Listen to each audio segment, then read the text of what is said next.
Now we are finished. It is the last day of Sukkot, the seventh and last day of the Festival of Tabernacles, and the eighth day is a separate holiday where we start the Torah over.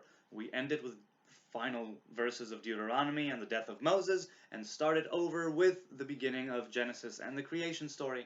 It's a circle, and sometimes, to take it real fast, sometimes life seems like it's, just you going around in circles, the seasons, the months, it's all the same. But with the Torah, at least for me personally, it's the tree of life, it's the tree of knowledge, it's the best of both worlds, because it helps you figure out who you are, and it helps you figure out who you want to be and how you could get there.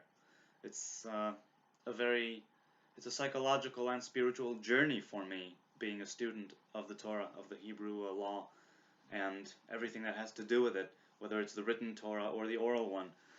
So the eighth day is also titled Rejoicing in the Torah, Simchat Torah. And it's a very unique day.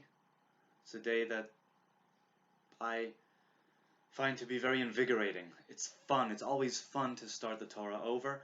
Now that we have used those 7 days of Sukkot and gotten back to nature and rediscovered our roots, so to speak, and our wants and desires and our needs with Rosh Hashanah and Yom Kippur, it comes to a place where you're asking yourself, okay, now that I know what I want, now that I know who I could be, and I brought more happiness and more root natural energies into my being, now I need to start the work.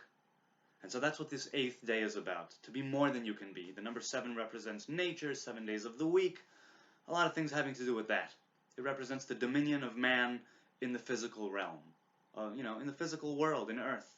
And the number 8 represents infinity, and it represents what's beyond. And now's the time to reach for that.